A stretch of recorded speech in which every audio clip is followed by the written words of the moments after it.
Hey dude, if you have experience or knowledge or expertise in a particular area and you want to monetize it by selling online coaching, or perhaps you're already coaching in that area, but it's in person and you want to transition to online, well then stick around, because in this video, I'm going to share the entire blueprint for you to start and scale a successful online coaching business. Now, quick disclaimer, if you cannot sit down and listen to a 30 to 45 minute video, then unfortunately, I cannot help you. My biggest piece of advice, if you are not watching this video on one of these devices, then get that phone out of reach, out of sight, out of mind, and give me your full attention for the next 30 minutes or so, and this could potentially completely change your life. Of course, if you're watching on the phone, then just turn your notifications off. So I'm going to breeze past this part very quickly because I want to get straight into the value, but I do want to very quickly explain who I am so that you are more likely to listen to what it is that I have to say in this video and you actually take value from what is about to come up. So I started out as a personal trainer. I very quickly moved into online coaching, was very successful there, grew to multiple six figures per year as pretty much a one-man band, and then went on over the next few years to coach other personal trainers to grow their online businesses through better marketing, sales, and fulfillment. And since that time, I've worked with over 350 personal trainers moving their businesses online. So I know what I'm doing in this area. So let's get stuck straight into the value of this. And we're going to break this down. We're going to break down you starting your online coaching business into several phases. And phase one is picking. And I think of this in P's. Okay, so who are you picking? What is the person? What is the problem? And what is the pain that they are currently in? So who are you going to serve? And when we're thinking about who we're going to serve, it makes logical sense that you serve people that you can genuinely help. Either people who are in a situation that you've been in previously, that you've got experience with, or somewhere that you've got accreditation and qualifications to help people, okay? If you don't already have expertise in, an area where you can coach people online, then yes, of course, you do need to go and build those skills first. But this video is going to be much more relevant for those of you who already have qualifications or expertise in a particular area. Now, when you are picking your niche or your avatar, it helps. It's not completely, it doesn't matter if it doesn't, but it helps if you choose a niche in one of these four areas. So the first of the four areas is health/vanity. So that is exactly how I started my online business. It was a flagship 12-week program where I would help get guys and girls in the best shape possible in 90 days, okay? So that falls into the health and vanity bracket. Now, people will pay handsomely for this because they care quite a lot about their health and the way that they look, right? So people will pay lots of money for coaching in that area. The second area is wealth. And now this is the area that I currently coach clients in. I help people make more money, but you can also look at this from the other side, which is helping people save money or helping people make their money go further with investments, etc. Okay, so wealth is a huge area for coaching. And if you can help people make money because you've got experience and knowledge in doing those things, then you too can also make a lot of cash. The third area is relationships. Now, relationships is a huge industry in coaching. So you think about marriage coaching, saving people from the brink of divorce, helping people get dates, helping people improve their confidence. These are things that, again, people will pay a lot of money for coaching with because it is important to us. If you think about Maslow's hierarchy of needs, we need to have these social relationships and these loving relationships as part of our instinctive desires as a human being, okay? And then finally, pain. If you can get people out of physical pain or even prevent pain in the future, again, this is something that people will pay lots of money for. And if you really want to throw coal onto this when you're figuring out what your niche is and who you pick to try and coach, then this clip from Alex Hormozi will really help you understand who to go after. Solve rich people problems, they pay better. A lot of controversy around that, but it's true. Sell better customers. If I were to do CRO work, so conversion rate optimization for a website that's e-commerce, and I work for a store that's doing $1 million a year, and I say, cool, I'm able to increase your conversion on your site by 20%. So now that's doing $1.2 million a year. I made $200,000 in value, and maybe I can get 10% of that. I get 20 grand. I do the same work to a business doing $100 million a year. I make them $20 million for my 20% bump, and I get 10% of that, and I make $2 million. 20,000, 2 million, 100x, same work. So solve rich people problems is the point there, right? The whole idea is that within every niche, there are layers to the type of person that you can work with. If I was in the health and vanity sector and I was helping people get in shape and lose body fat and build muscle, I could specifically work with business owners who are making, lots of money and have let their health slip. And there's a good chance that those people are going to be more equipped to pay me good money. Okay, so just think about that as well when you are picking your niche. Which brings us on to phase 2, which is all about research. And this is often a phase that just gets completely disregarded, neglected, not done at all. But if you can do the work and put in the effort here, you will save yourself months and potentially even years of undoing mistakes, getting things wrong by just putting in the legwork early on. So I want you to think about who are your competitors going to be when you enter this market, when you enter this new online coaching space. Who are the competitors? And specifically, I'm looking at what do they charge? What is the kind of mean average price point for one of these online coaching packages in that industry? What do they deliver? What do their clients get from them? Is it like a weekly call? Is it like an online learning program? Do they get some sort of bespoke plan? What are the tangible things that they're going to deliver? What marketing are they doing? Where are they doing their marketing? Is your market predominantly on LinkedIn, or is it predominantly on YouTube, or is it on Instagram? Go and look at your competitors and see where they are doing their marketing, and also look at the type of marketing that they're doing and reverse engineer your strategy off the back of that. What's their sales process? You can funnel hack people here, right? They will have links to booking calls with them, or go to their website or their landing page.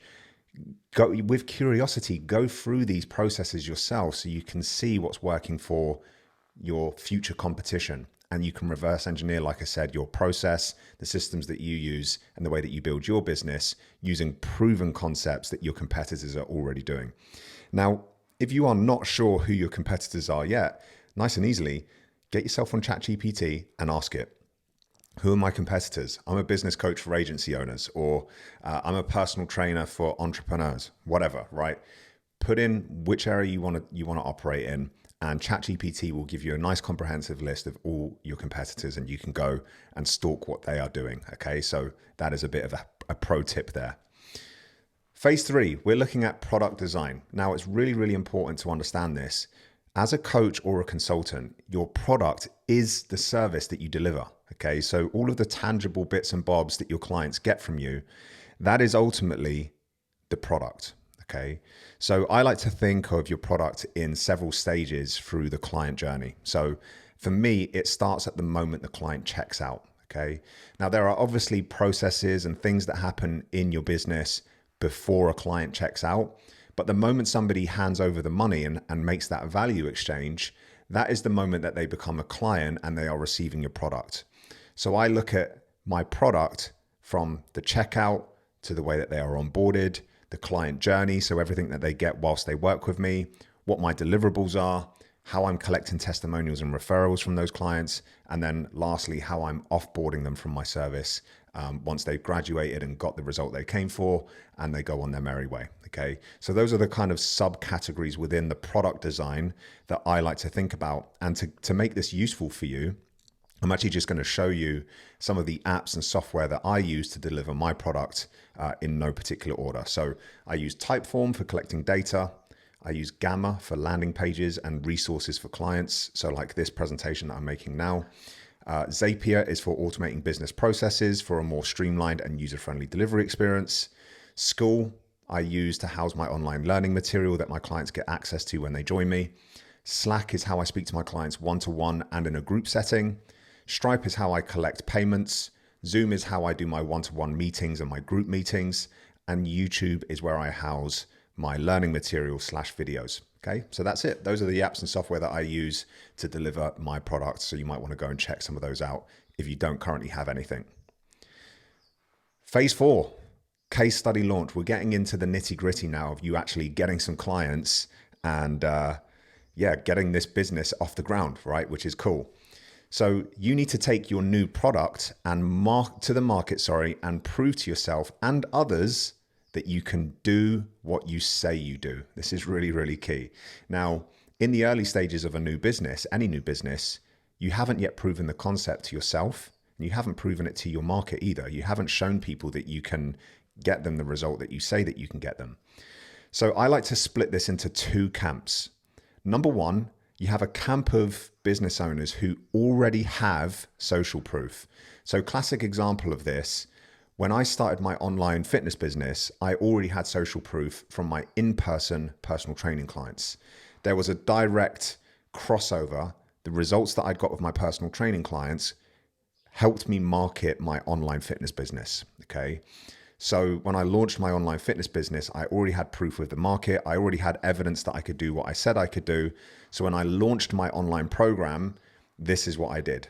I charged a lower than standard rate. Okay, so knowing what the average rate was in the market, I charged a lower than standard rate for my services in return for a testimonial to build more evidence for my audience. Okay, so my priority at this point is getting more social proof from clients to say, this is what I do for people, this is the product I deliver, and these are the results that they get. Come and work with me. Okay, now in the early stages of a new online offer, a new online business, you don't want to price yourself straight at the top end of what the market is charging, because you don't have enough evidence to back that price point, okay? And it's also not good for you and your confidence to go into this blindly, not even knowing if what you do is good enough to get your clients results whilst charging huge amounts of cash, okay?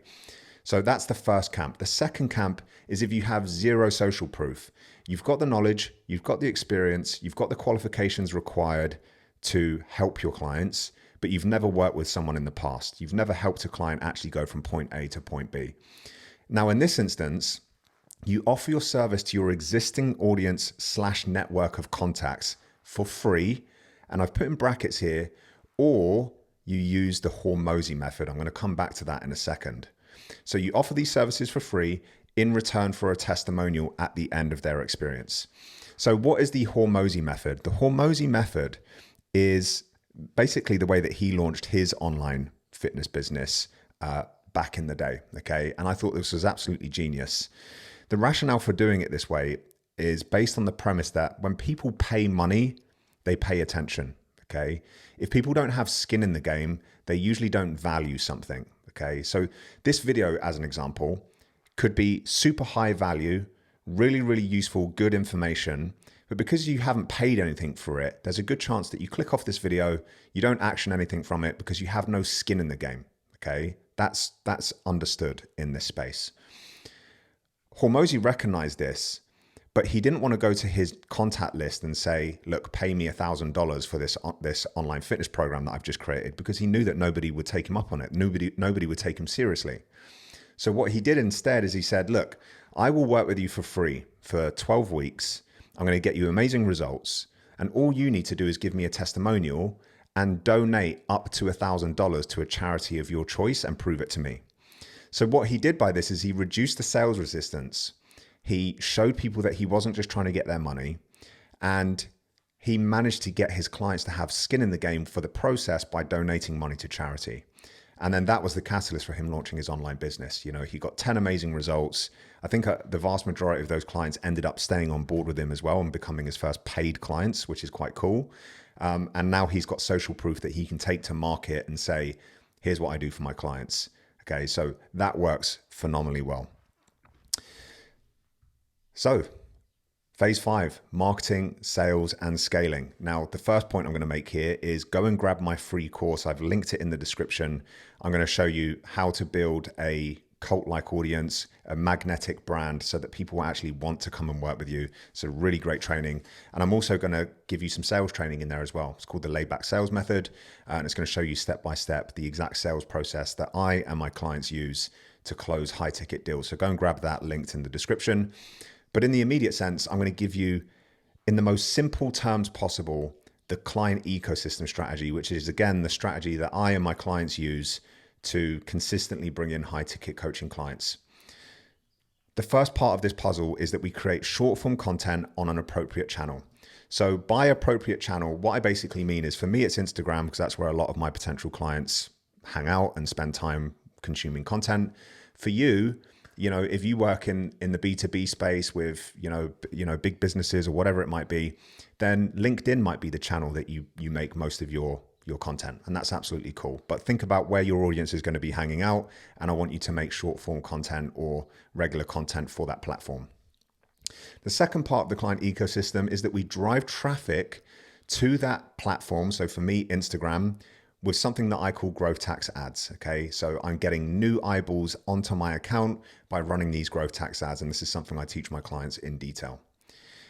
We then move our most engaged followers deeper into the ecosystem with resources like lead magnets, free courses, and we collect email addresses with ManyChat. Now, if you don't know what ManyChat is, it's essentially a software, a platform that is registered with Meta so that you can use it in congruency with Meta without getting your account blocked, etc. And it's an automation platform. So I can collect email addresses from my leads in return for free resources like the course that I just mentioned, okay?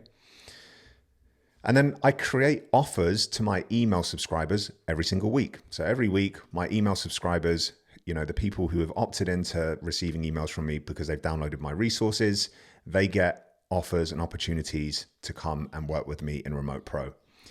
And then I nurture my leads in the ecosystem. So on my mailing list, on my social media platforms, I nurture them with long form content, just like this video that you're watching now. Okay.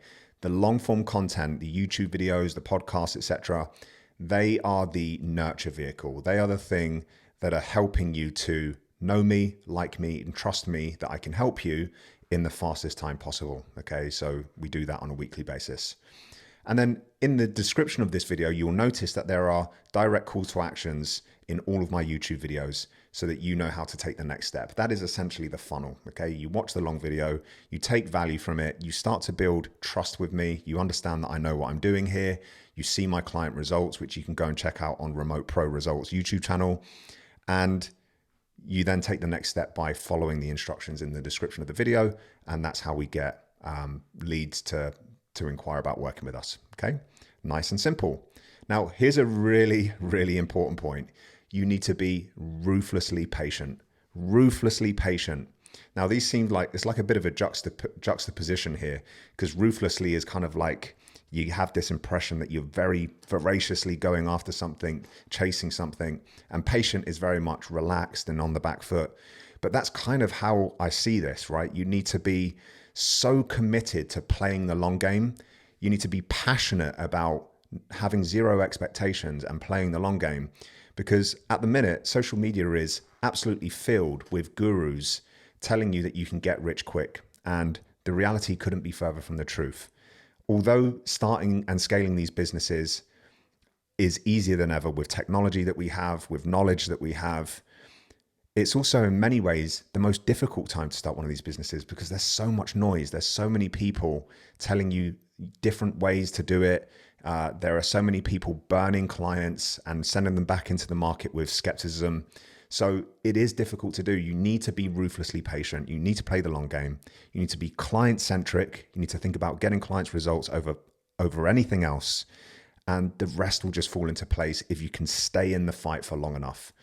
So hopefully this video has been useful. I just recently shot another video that goes in detail through the client ecosystem and how it works. So if you want to watch that, then go and check it out here.